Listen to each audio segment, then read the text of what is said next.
छित जल पावक गगन समीरा, पृथ्वी जल वायु आकाश और हवा, ये जो हैं ये पांचों, इनके बगैर ना हम पैदा हो सकते हैं, न पल सकते हैं और न मर ही सकते हैं। ये तीनों जो क्रम है, सृष्टि का क्रम है, प्रणव है, वो इन्हीं पंचभूतों से, पंच तत्वों से चलता है।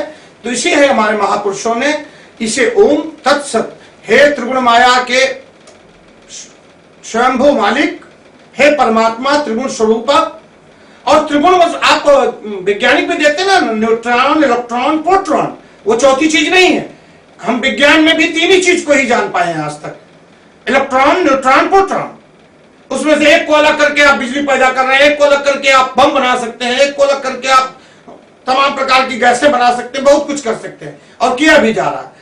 तीन, और वो तीन इतने छोटे कण में बंधे हुए हैं कि हम देख नहीं पाते इन सूक्ष्म आंखों से। जब तक वो तमाम लेंस, तमाम ऐसी चीजें ना की जाए, हमें नहीं दिखाई पड़ती। ऐसा ही त्रिगुण माया वो हमें दिखाई नहीं पड़ती, लेकिन वो है, उसकी हर क्षण वर्षा हो रही है, उसके कण हर क्षण पृथ्वी से टकरा रहे हैं। ऐसे उस परमात्मा की रश्मि वो हमसे हर क्षण टकरा रही है, हम नहीं समझ पाते हैं। तो पहले तो यह समझना चाहिए कि ओम तत्सत, या मेरा त्रिगुण माया यह सत्य है, यह पंच तत्व यह सत्य है, ओम नमः शिवा। फिर यह जो मृत्यु है, जो सब कुछ जानने के बाद, इन तत्वों को समझने के बाद, इन तत्वों से ये शरीर बना, शरीर से के बाद ये जो ज्ञान आया, ये ज्ञान इन तत्वों का नहीं है, ये शिवा, ये शिव का है। ये तत्वों से पैदा नहीं हुआ है, ना किसी पृथ्वी से पैदा हुआ है, नहीं तो उन्हीं तत्वों से जीव भी बने हैं, हाथी बने, कीड़े भी बने, बैक्टीरिया भी बने, सब पंच तत्वों से मिश्रित बने। लेकिन ज्ञान सिर्फ मनुष्य में है। तो यह मनुष्य इन पंच तत्वों के अलावा उस शिव से बना हुआ है। शिव ही सत्य है। वह सत्य इसलिए है कि जीवन का जो मेरा मन है, मेरी बुद्धि है, यह बुद्धि शिव से आई है, यह उस परम परमात्मा से आई है। इन 84 लाख योनियों में हमें कपड़ा पहनना क्यों आता है, हमें खाना बनाना क्यों आता, उन्हें क्यों नहीं आता? किसी जीव को, किसी बैक्टीरिया को, किसी, वो एक दिन में 1.5 करोड़ बच्चे तक पैदा कर लेते हैं। जितना हम 100 साल में जीते हैं वो 1.5 दिन में जी जाते हैं। ऐसे हमारे परमात्मा का भी एक समय है जब उनका एक दिन बीतता है तो हमारे हजारों वर्ष बीत जाते हैं इस पृथ्वी के। ये रहस्य हमें समझना है, ये रहस्य हमें जानना है, और तब जान पाएंगे जब हम सत्यम शिवम सुंदरम, जो सत्य है वही शिव है, जो शिव है वही सुंदर है। वह सुंदरता जो परमात्मा की है, प्रकृति की सुंदरता है, यह जो विलक्षणता है, जो अजीब अजीब किस्म के फूल हैं, अजीब अजीब पत्तियां हैं, सुगंध है, ये सुगंध कहां कैसे प्रवेश कर जाती है, कहां कैसी है, इनका ये परमात्मा का आभास है। जिस तरीके से सुगंध की कोई पकड़ नहीं है, उस पर कोई अपना हाथ से उसे रख नहीं सकता है, जेब में नहीं डाल सकता, ऐसे परमात्मा को कोई जेब में नहीं डाल सकता, सिर्फ हृदय में बसा सकता है। यही उस सुंदरता का, उस सत्यता का बोधक है कि जब तक इन तत्वों को जानने के बाद, पंच तत्व से तो शरीर बना है, लेकिन ये ज्ञान शिव से बना, ये आनंद शिव से बना। और आनंद तब मिलेगा जब आप कहते हैं सच्चिदानंद, चित्त में आनंद की प्राप्ति होगी। और चित्त में आनंद की प्राप्ति कब होगी? जब आप मन को चित्त कर लेंगे। जब तक मन को आप पटक करके उस पर नहीं शासन कर लेंगे, तब तक आपको कुछ भी प्राप्त नहीं होने वाला। मनानाम मनुष्यम कारणम बंधनम मोक्षम। मन ही सर्वशाली है, मन ही सर्वश्रोता है, मन ही सर्वशक्तिमान है। मन तो आपका बहुत से निम्न निम्न कर्मों में लग गया है, तो फिर आप अपने आप को, अपने शरीर को, अपनी इस बुद्धि को, अपने इस विवेक को कैसे महान बना सकते हैं? आप इस ज्ञान को कैसे ब्रह्म ज्ञान में प्रविष्ट करा सकते हैं, जबकि आपका ज्ञान पूरा पृथ्वी तत्व में समाया, पृथ्वी या पृथ्वी से उत्पत्ति होने वाली चीजों। अगर हम इन चीजों में ही लगे रहेंगे तो हम परमात्मा को पाने का, क्योंकि परमात्मा यहां इन पंच तत्वों को पैदा करने वाला है, उस शिव जैसे स्वरूप रूप ज्ञान को पैदा करने वाला है, वो परमात्मा है नहीं। आपने, किसी ने अल्लाह, किसी ने शिव, किसी ने परमात्मा, किसी ने ईश्वर, किसी ने गॉड, एक नाम दिया है।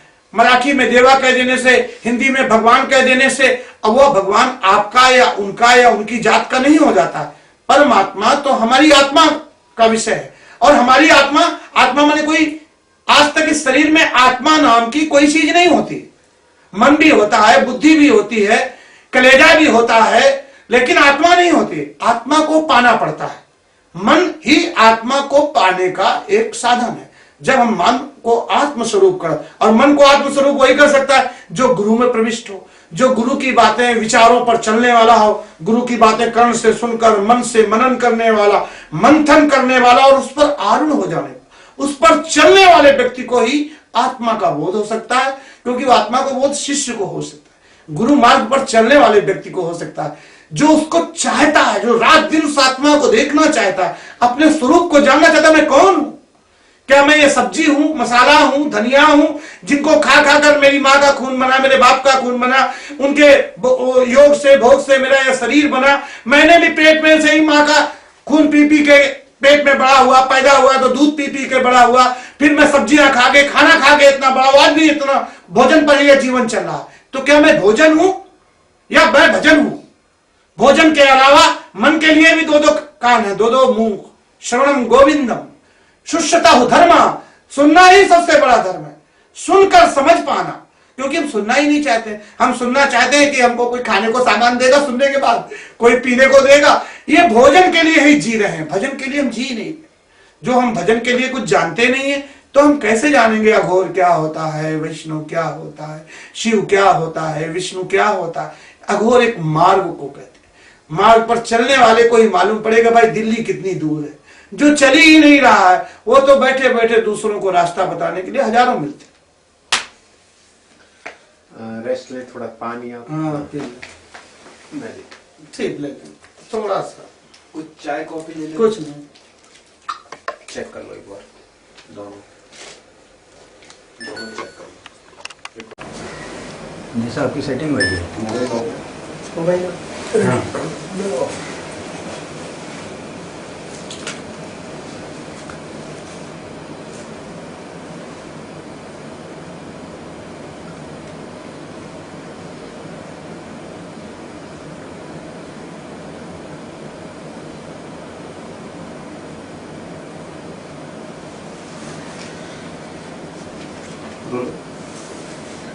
अघोर एवं अवधूत पद का अर्थ। अवधूत, अवधूत के लिए भगवान दत्तात्रेय ने और भगवान अवधूत ने को विधि को निषेधा, करता नहीं कुछ काम है, करता रहे सब काम है, कर्ता अकर्ता से परे, आकाश समनिर्लेप है, अवधूत उसका नाम है। जो करता तो है लेकिन वह इसलिए नहीं करता है कि जिसलिए सभी करते दिखाई पड़ते हैं। वह अकर्ता भी नहीं है, इसलिए नहीं अकर्ता है कि वह कुछ करता नहीं है। वह अकर्ता इसलिए वो जानता है, करता और अकर्ता, करने वाला और ना करने वाला, इन दोनों के मध्य में निवास होकर साक्षी रूप में देखने वाला, समझने वाला और उस समझ को सही समझ रखने वाला, उसी को अवधूत कहते हैं। जो विधि और विधान से परे है, न वो किसी विधि से बंधित है, न वो किसी निषेध से कि नहीं यह करना है और यह नहीं करना है। वो उसकी मर्जी पर जब आ जाता है वही करना है, उसी को अवधूत कहते हैं। अघोर को सामाजिक मान्यता कब से हुई? इसका प्रमाण जो मिलता है वो लगभग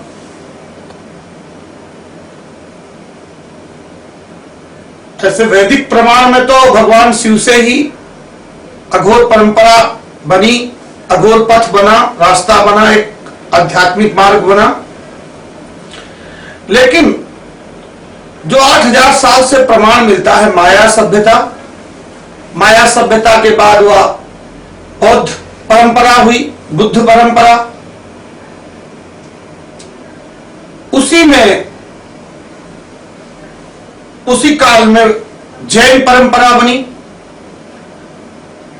जो बाद में संप्रदायों के रूप में, अलग अलग धर्मों के रूप में बाद में सिख धर्म बना, जहां पर कई जगह गुरु ग्रंथ साहिब में गुरु नानक देव को अवधूत नानक संबोधित किया जाता है।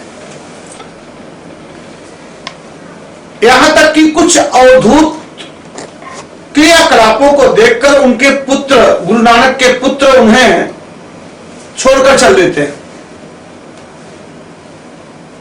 तो इससे यह प्रमाण मिलता है कि आदिकाल से अघोर पंथ को समय समय पर महापुरुषों ने या साधना के सब साधक, आध्यात्मिक पथ के पथिक अपने अध्यात्म के ऊंचाई, उच्च स्तर को पाने के लिए अघोर मार्ग का अनुसरण समय समय पर कर रहे, जिसका आदि ग्रंथों से लेके हमारे वैदिक ग्रंथों से, उपनिषदों से और यहां तक कि आज वर्तमान समय में भारत के तमाम विश्वविद्यालय और अमेरिका और इटली जैसे विश्वविद्यालयों में अघोर के ऊपर पीएचडी करने वाले और डिलीट करने वालों की संख्या काफी अधिक है। जो अघोर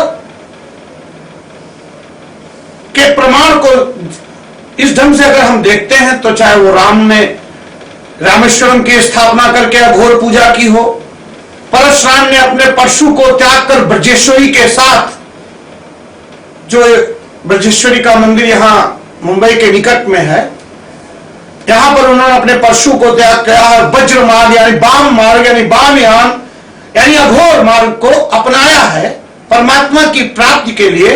और कहते हैं उस शक्ति से उन्होंने अपनी मां को पुनर्जीवित किया और उस शक्ति को, उस मातृरूपी शक्ति को मोक्ष प्रदान किया।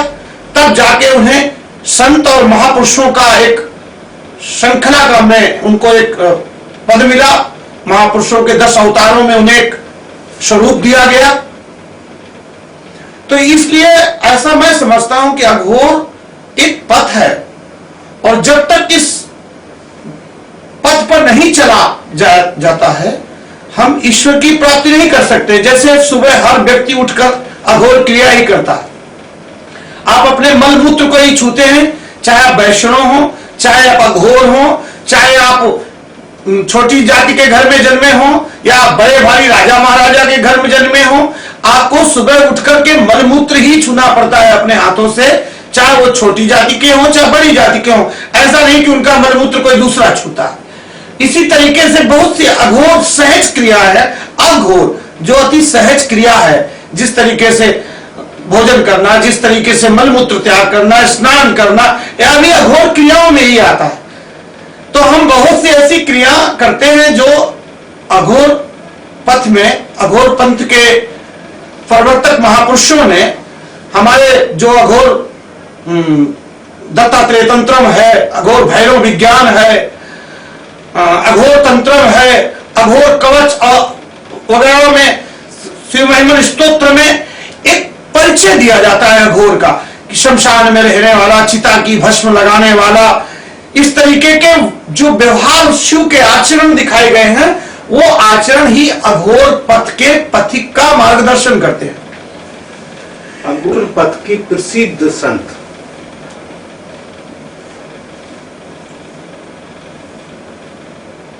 एवं अवधूत जो है, अघोर पथ के प्रसिद्ध संत, अघोर पथ के प्रसिद्ध संतों में भगवान दत्तात्रेय, सुखदेव जी महाराज।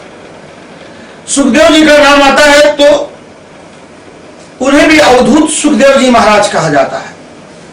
उनके भी कुछ क्रियाकलाप ऐसे थे जो उनके गुरु और उनके पिता व्यास जी महाराज, जो कहते हैं कि पुराणों के रचयिता थे, लेकिन जब सुखदेव जी महाराज से वो सत्संग करने लगे अपने पुत्र से ही, तो उन्हें 14 दिन में वो अपनी हार स्वीकार करनी पड़ी।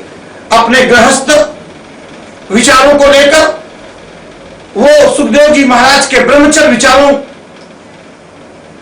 का खंडन कर रहे थे। उनकी साधना के तरीके का, उनके मार्ग के तरीके को वो खंडन कर रहे थे, लेकिन बाद में व्यास जी ने अपनी हार स्वीकार की है और अपने शिष्य एवं पुत्र सुखदेव जी महाराज के को नतमस्तक हुए हैं। और ऐसा अघोर परंपरा में आदिकाल से होता आया है कि मच्छेंद्रनाथ थे तो गुरु, लेकिन उनका जो बेटा था, उनका शिष्य था गोरक्षनाथ, वो उनके बताए मार्ग पर, साधना के मार्ग पर इतना बढ़ा